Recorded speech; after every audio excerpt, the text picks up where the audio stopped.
Manevi eğitim kademeleri, Mevlevi Asitanelerinde binbir günlük çileden meydana gelir. Tarikata bağlanacak, ikrar verecek, çileye soyunacak genç bekar derviş adayının, aşık veya muhip, dede rütbesine varıp, hücre sahibi yani hücre nişin oluncaya kadar, bu eğitimin büyük kısmını dergahın, matbaa-ı şerif yani şerefli mutfak denilen bölümünde geçirmesi gerekir. Bu yüzden Mevlevi derviş adayının ilk eğitimi de dahil olmak üzere dervişlik eğitiminin büyük bir tamamlayan dervişe tekkede küçük bir oda tahsis edilir ve oda sahibi anlamında bir hücre nişin derviş olur. Dede ünvanıyla anılır yani. Asithane içerisinde eğitim de verilen büyük bir dergahtır. Çile az yemek, az konuşmak, az uyumak ve çok ibadet etmek şartıyla sakin bir yerde 40 gün boyunca yapılan nefis terbiyesidir. Mevlevilikte bugün sayısı 1001 gündür. İkrar vermek, başka bir tabirle çileye soyunmak, yani derviş olmaya söz vermektir. Dede 1001 gün çilesini çıkarıp hücre sahibi olmuş derviş, hücre nişindir. Hücre nişin, hücre, küçük oda, nişin de oturan, oturmuş anlamına gelir. 1001 günlük çilesini tamamlayan dervişe tekkede küçük bir oda tahsis edilir ve oda sahibi anlamında bir hücre nişin derviş olur ve de ünvanı ile anılır. Bu 3 gün boyunca derviş adayı, kişisel ihtiyaçları ve en temel kulluk görevleri dışında hiçbir şey için yerini terk etmez ve mecbur olmadıkça konuşmaz. Sadece matbaa-ı şerifteki matbah canlarını izler.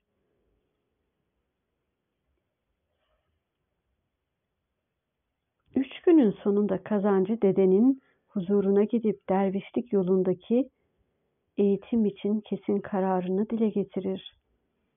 Kararında hala ısrarlıysa tekkeye geldiği kıyafetiyle 18 gün sürecek olan ayakçılık hizmetini, ardından da matbaa-ı şerifte eğitim gören hizmetkar canların getir götür işlerini yapar. Bu görevden sonra kazancı dede aşçı dedenin yanına Salik'i götürür. Aşçı dedenin emriyle Salik'e bir arakiye, matbah tennuresi ve elifi nemet verilir. Böylece tekkeye geldiği günkü elbiseyi çıkarıp oraya ait olduğunu gösteren bir kıyafet giymiş olur ki buna da soyunmak denir. Soyunan Salik, kazancı dedenin gözetiminde ayakçılık hizmetini sürdürür ve ortalığı silip süpürür, odun taşır ve bunun gibi getir götür işlerini yapmaya devam eder. Tekkeye yeni bir can geldiğinde ayakçı canın hizmeti değişir ve pazarcılık yapar. Sonrasında bulaşıkçılık, somatçılık, içeri meydancılığı gibi 1001 günlük çileyi 18 matbah hizmetiyle tamamlar. Sonrasında çilesi biten derviş adayına haberi meydancı dede verir. İçeri giren meydancı dede uzun bir destur çeker ve ardından filan kimsenin çilesi tamamdır, şerbetçisi de filan kişidir der. Meydancı dedenin şerbetçi tayin ettiği kişi ondan sonraki çilesini bitirmeye en yakın kişidir ve merasim esnasında tekke mensuplarına şerbet yapıp dağıtır. Bu aşamalardan geçen derviş adayına hücresi tahsis edilir ve derviş adayı tekkeye geldiği zamanda olduğu gibi 3 günlük bir itikafa çekilir. Sonrasında da dede unvanını alıp dervişlik mertebesine ulaşır. Matbah canı Mevleviye yeni giren, matbaa-ı şerifte eğitim almaya yeni başlayan kişilere denir. Nevniyaz diye de anılabilir. Kazancı dede tekkenin idaresinden ve canların terbiyesinden sorumlu. Gördüğü eğitim sonucu post ve makam sahibi olmuş kişilerden biridir. Aşçı dede tekkenin idarecilerinden olup düzen, intizam ve ahenginden sorumlu kişidir. Arakiye, ter emen anlamında sikkeden, kısa keçeden yapılmış, Derecesi en düşük dervişin giydiği bir başlıktır. Ter emen anlamında sikkeden, kısa keçeden yapılmış, derecesi en düşük dervişin giydiği bir başlıktır. Elif-i Nemet, Arap alfabesindeki elif harfine benzeyen, yaklaşık 4 parmak kalınlığında yün ve dokuma kumaştan yapılmış ucu sivri kemerdir. Meydancı dede tekkedeki meydan hizmetlerine bakan, şeyhin postunu ve şeyhi getirip götüren yemek zamanını, mukabele saatini vesaire gibi haberleri uygun dille bildiren görevli derviştir. Mevlana'nın mutfağı ulu erenlerin durağıdır. Mevlana'nın mutfağı cana da gönle şifadır. O ocağa girenin kimyası değişir, altın olur. Matbah sözcük anlamı olarak yemeğin pişirildiği yer anlamına gelir. Aynı zamanda Mevlevi tekkelerinde ilim, fen ve sanat eğitim öğretiminin yapıldığı, derviş adaylarının manevi olarak olgunlaştığı tekkenin bir bölümüdür. Mevlevi derviş olmak isteyen Nevniyaz diye de adlandırılan can, derviş olana kadar 1001 günlük çileyi tekkenin matbah bölümünde geçirir. Ta ki iyice pişip dede unvanını alana kadar. Matbahta canlar, Nevniyazlar yani, aşçı dede, sertabbah yani, halife dede, kazancı dede ve diğer dede rütbesine ulaşmış kişiler tarafından eğitilerek edep, adab öğretilir. Tüm bunların yanı sıra sema eğitimi de matbahta verilir. Matbah-ı Şerif'in bölümleri. Matbah-ı Şerif ocaklar. Bu kısma ateş bazı veli makamı da denilir. Somathane, Saka postu ve derviş adaylarına sema eğitiminin verildiği kısımlar olmak üzere 4 ayrı kısımdan oluşur. Matbaahın girişinde mutfak kısmı ki burada ocaklar bulunur ve yemekler pişer bulunur.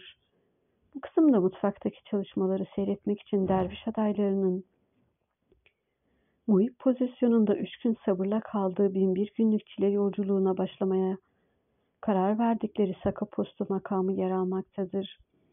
Bu kısma Saka postu denilmesinin sebebi ise bu yola girerek hakka ve hakikati olan susuzluğunu giderecek ve daha sonra da kendisi gibi olan başka derviş adaylarına hakka olan aşkının ateşiyle yananlara su verecek olmasını mecazi anlamda ifade ediyor olmasıdır. Matbaahın kısımlarından biri de somathane adı verilen tekkenin yemekhanesidir.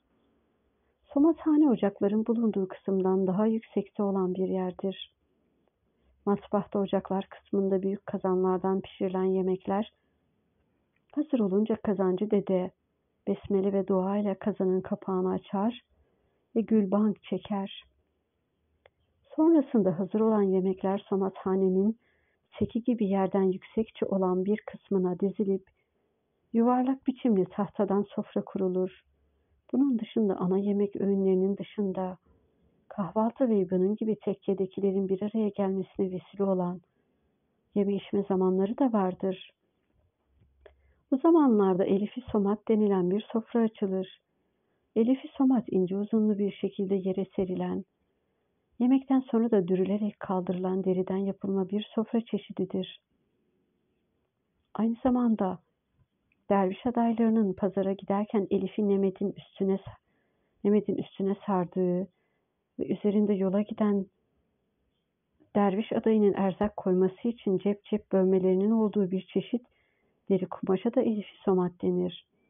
Orta kısma konulan tahta sofranın çevresine de dolaylı havlu ya da peşkir diye bilinen bugünkü sofra bezi serilir. Dolaylı havlu sofradan daha enli ve uzun olup sofranın dışına taşan kısmının dizlere örtülmesi için açılır. Uzunca bir bez olup etrafına da postlar dizilir. Sofra kurulunca yemeğin hazır olduğunu haber vermekle görevli olan derviş, münadi derviş de denilmekle birlikte bu kişinin kaynaklara göre dışarı meydancısı olabileceği ihtimali yüksektir. Önce şeyhin hücresinin önünde, sonra dervişlerin hücrelerinin önünde hu somata sala diye yüksek sesle seslenerek tekke sakinlerini yemeğe davet eder. Sofraya davet edilen dervişler ve canlar besmele ile otururlar ve kıdemliler Şeyh Efendi'nin sağında, Diğerleri ise solunda olmak üzere sofra düzenini oluştururlar ve sol el sol dizin üzerinde olacak şekilde yemeklerini yerler. Yemeğin bitiminde de gülbank çekilir. Sonrasında da yemekler toplanınca herkes kendi önündeki sofranın ucunu katlar ve böylece sofra alt tarafa kadar el birliğiyle dürülmüş olur. Ardından toplu halde sofradan kalkılır. Matbahtaki görevli dedeler ve derviş adayları dışında kimse kalmayacak şekilde matbah boşaltılır. Hep bir ağızdan ve makamla yapılan dua veya ant olarak geçer gülbank. Sözcüğü farklı kaynaklarda gülbank, gülbank, gülbenk, gülbenk gibi farklı şekillerle karşımıza çıkabilmektedir. Fakat bu çalışma için beğenilen eserlerde genellikle gülbank şekliyle kullanımına Osmanlı Türkçesiyle yazılmış eserlerde K harfine rastlanıldığı için gülbank şekli de esas alınmıştır. Matbaa-ı Şerif'teki hizmet kolları. Matbahtaki görevler toplam 18 hizmet koluna ayrılmıştır. Bu hizmet kolları şunlardır: ayakçı. Getir götür gibi ayak işlerine baktığı için ayakçı denilmiştir. Tekkeye bağlanmaya karar veren, ikrar veren cana ilk olarak bu görev verilir. 3 gün saka postunda oturduktan sonra hizmete soyulur ve sonra da ayakçı olur. Ayakçı ortalığı temizlemek, dağınıklığı toparlamak, ocağa odun taşımak ve bunun gibi işlerden sorumludur. Ayakçılık görevini yapan can tekkeye kendisinden sonra başka bir can gelinceye kadar bu görevi yapmaya devam eder. Ayakçı semaya başlayıncaya kadar sikke giyemez. Çünkü aşağıda görseli de verilen sikke bir mertebe göstergesidir ve ayakçı henüz o mertebeye ulaşmamıştır. Süpürgeci yani kennaz tekkenin avlusunu ve çevresini süpürür ve bu yerlerin temizliğine bakar. Çırağcı yani çırağcı matbahtaki kandil ve şamdanları alevlendirmekle sorumludur. Çırağcı bir nevi tekkedeki türbedarın yardımcısıdır. Nezevi tekkelerinde akşamın kerahat vakti tekkenin meydanında mum yakılır ve buna çerah denilir. Çerah yakılmadan evvel tekkenin büyüklerinden biri gülbank okur ve Mevlevi dilinde bu işleme çerah yakmak değil de çerah uyandırmak denilir. Bu işlemin aksi de aynı minval üzerine çerah söndürmek değil de çerah dinlendirmek olarak adlandırılır. Bunun sebebi ise Mevlevilerin pozitif hayat görüşü ve canlı cansız hiçbir varlığın sonunun olmayacağı düşüncesidir. Taşra kandilcisi yani dışarı kandilcisi matbah dışındaki kandillere, şamdanlara, mumlara bakardı. İçeri kandilcisi mutfaktaki kandillerin, şamdanların temizliğinden, uyandırmasından ve dinlendirilmesinden sorumlu kişidir. Tahmisçi matbahta kullanılmak, pişirilmek üzere ve kahve çekirdeklerini dövmekten sorumlu kişi. Hamit Sübeyir Koşay'ın 1927'de Türk Yurdu dergisinde kaleme aldığı Mevlevilikte Matbah Terbiyesi başlıklı Osmanlıca yazma eserde matbah hizmetleri arasında Halife Dede ile Kazancı Dede'de bulunmakta, fakat diğer kaynaklarda Halife Dede yerine genellikle paşmakçı ya da başmakçı olarak adlandırılan hizmet verilirken Kazancı Dede yerine de lokmacı verilmektedir. Bunun sebebi ise yine aynı eserde mutfaktaki dervişlerin sayısının 18'den fazla olması dolayısıyla ifa ettikleri vazifelere göre farklı isimler alabilecekleri şeklinde açıklanmıştır. Dolapçı Refiki, pazarcı Refiki, başmakçı vesaire gibi. Burada bahsi geçen başmakçı, tekke mensuplarının ayakkabılarını düzenlemek, tekkeye gelen misafirlerin ise ayakkabılarını ucu haneyi gösterecek şekilde dizme görevini ifade eder. Ayakkabının bu şekilde dizilmesinin anlamı ise şudur: biz sizden, sizin misafirliğinizden memnun kaldık. O yüzden hanemizi, tekkemizi tekrar onurlandırmanızı isteriz. Umarız siz de bizim ağırlamamızdan memnun kalmışsınızdır. Diğer bir bahsi geçen kişi de Kazancı Dede'dir ki bu yazma eserde Kazgani Dede ya da Kazgancı Dede olarak anılmıştır. Günümüz Türkçesiyle belirtilecek olursa kazancı dede, canlara nasihat eden ve mutfakta sadece gündüz vakitlerinde bulunan, ayrıca kendine özel postu olan derviş kişidir. Namaz kılınması da dinen mekruh olan 3 vakit, güneş doğduğunu, sabah battı doğduğunda yani sabah, battığı, akşam ve tam tepede olduğu öğle vakitleridir.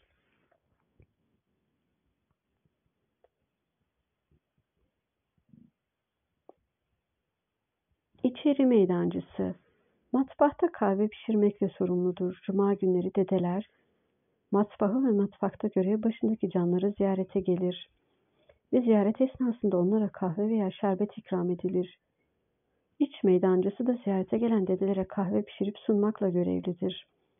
Taşra meydancısı yani dışarı meydancısı, meydan-ı şerif içerisinde yapılan organizasyonlarda, ikramlardan ve onların dağıtımından sorumlu kişidir. Sabah namazından sonra meydana yerleşilir ve herkes edeple yerini aldıktan sonra dışarı meydancısı tarafından geniş bir tepsi içerisinde büyüklerden başlayıp sağ taraftan devam etmek koşuluyla çörek sunulur. Çörek yemek istemeyen kişiler şehadet parmaklarını tepsiye hafif eğik bir biçimde dokundurup parmağının dokundurduğu ucunu öper ve bunu yapmakla çörek yemeği kibarca reddetmiş olur.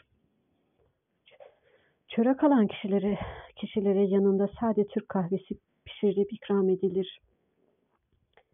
Bu esnada da tekke mensupları müsbet konularda konuşup dertleşip söyleşirler. Böylece sabahın kerat vakti bu şekilde geçirilmiş olur.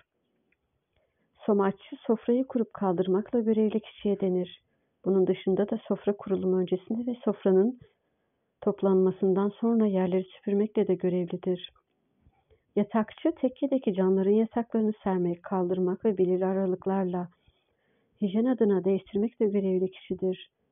Pazarcı sabah namazının ardından kerahat vaktinin meydan-ı şerifte geçirilmesinden sonra pazara gidip tekkenin mutfak alışverişini yapmakla sorumlu kişidir. Bulaşıkçı, kirli kapkacağın temizliğinden sorumlu kişidir. Dolapçı, kapkacağın düzeninden ve yerleşiminden sorumludur. Gerekli gördüğü takdirde kapkacağı kalaylatır. Prizci, tekkedeki tüm lavabo, musluk, kudümhane ve şadırvanların temizliğinden sorumludur. Şerbetçi, çile sürecinin sonuna doğru hücresine çıkacak olan derviş adayının şerbetini hazırlar. Ayrıca dedelerin cuma günü matbaayı ziyareti esnasında onlara şerbet yapıp ikram eder. Cemaşuy, çamaşırcı dede yani tekkenin ve tekke mensuplarının kirli kıyafet, çamaşır, örtü, yatak vesaire gibi eşyaların temizliğinden sorumlu kişidir. Halife dede tekkeye yeni gelen ve matbaha henüz girmiş olan cana yol yordam gösteren derviş kişidir. Lokmacı, lokma pişirmek ve dağıtmakla görevli kişidir. Matbah-ı şerif ile derviş hücresinin kesiştiği köşede yer alan geniş ve ferah bir meydan olmakla beraber şebi oruç törenlerinin de yapıldığı kısımdır.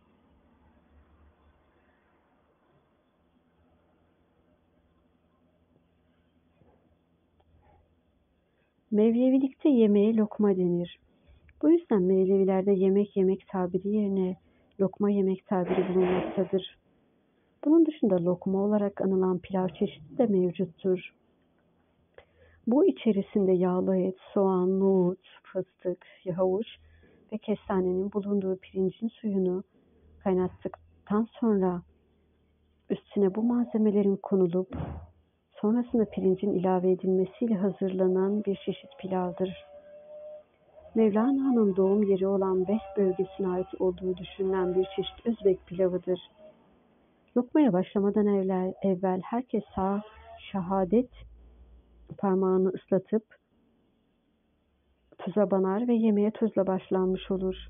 Herkesin kendi önündeki kısımdan yeme, her şeyde olduğu gibi yemekte de edebe ve sünnete riayet etme esastır. Lokma için içinde başka hiçbir şey pişirilmeyen, sadece lokma pişirmeye tahsis edilmiş bir kazan bulunur.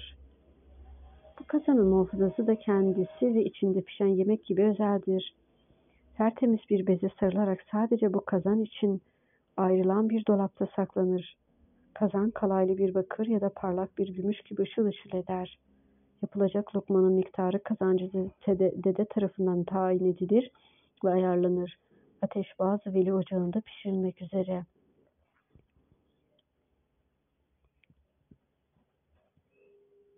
Tahirül Mevlevi olarak bilinen Mevlevi dedelerinden Tahir Dede, dergahtaki bazı hizmetlerin seyrini şöyle anlatır. Matbah canları gündüz hizmetleriyle meşguldürler. İstirahat zamanları yatsı namazından sabah namazına kadar olan vakittir. Bu arada yatsıdan sonra çaylı yemişli sohbetler yapılır. Bu sohbetlerde mesela semanın yapılış şekli, ismi celal ve çeşitli hizmetlerin nasıl ifade edileceğinden söz edilir. Gıybet, dedikodu gibi kötü huylar görülmez. Hizmetler gibi sohbetler de Allah içindir. Din, dil, kültür, müzik, eğitim, sanat, edebiyat, felsefe gibi alanlar, başta olmak üzere birçok disiplinle doğrudan ya da dolaylı bir bağ kuran Mevlevilik, günümüzde de bu çalışmada olduğu gibi multidisipliner çalışmalara kaynaklık etmiştir. İnsanın manevi olgunluğa eriştirmek gayesiyle bireyi merkeze alan Mevlevilik, öğrenmek kurumlarının vücut bulduğu görev bilincinin geliştirilmeye çalışıldığı, rekabet yerine sosyal bağlılık duygusunun ön plana çıkarıldığı, birey olmanın yanında fert olabilme bilincinin de oluşturulduğu bir hayat felsefesi olması hasebiyle sosyal bilimler ve eğitim bilimler sahasında yapılacak olan multidisipliner çalışmalara kaynaklık teşkil edecek kadar derin bir birikim olabilmektedir. Bu çalışmada sadece mutfak kısmı incelenen Mevlevilik, mutfak eğitimi açısından benzer eğitim veren kurumlara örnek açısından önemli metotlar sunmaktadır.